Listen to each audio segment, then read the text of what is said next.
Just ahead of U.S. sanctions on Iran set to snap back on Monday, targeting primarily the energy, shipbuilding, shipping, and banking sectors. Iran's most prominent conservative cleric has announced that if oil exports are halted, Saudi tankers will be confiscated and Gulf countries attacked. Powerful Shia cleric Ayatollah Ahmad al-Mawlota is the Friday prayer leader in Mashhad, considered Iran's spiritual capital and among the holiest places in Shia Islam, and sits on the government's assembly of experts but has no formal government role or decision-making ability. However, he's a powerful leader and chief spiritual force behind Iran's conservative faction who has long been at odds with President Hassan Rouhani.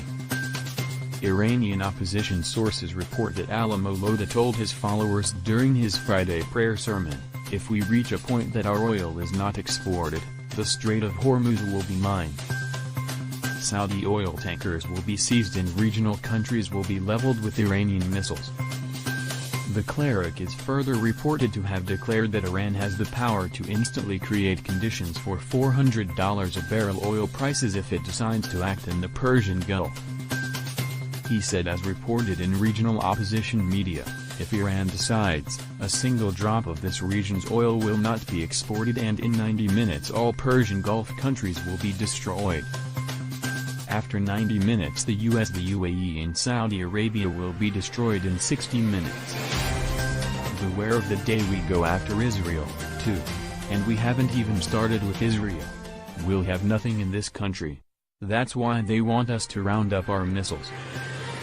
Though the hardline cleric's rhetoric is often of this fiery tone and threat-laden in nature, it articulates the position of conservative critics who've long pointed out that President Rouhani's risk of entering a deal with the West, the 2015 JCPOA, has utterly failed. Meanwhile, with less than 24 hours to go before the next and fiercest round of sanctions come back into force, thousands of demonstrators appeared on the streets of Iran holding anti-American banners and chanting "Down with the U.S." Iranian media reported that similar demonstrations were held in multiple cities across the country. November 4 marks 39 years since the 1979 U.S. Embassy takeover, after which the Shia Islamic Revolution held 52 American staff and Marines hostage for 444 days. In the streets of Iran, people could be seen burning effigies of Trump, and torching American and Israeli flags, and even burning dollars.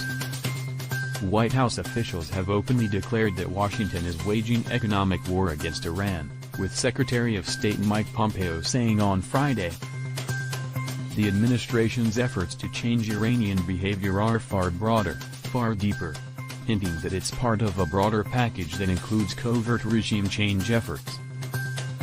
He said further, "There are many other lines of effort," and added, "We're simply focused on this line of effort today because of the significance of November 5. It will be interesting to see if economic war quickly escalates into a confrontation in the Persian Gulf." Something Iran's IRGC has said could be coming many times before.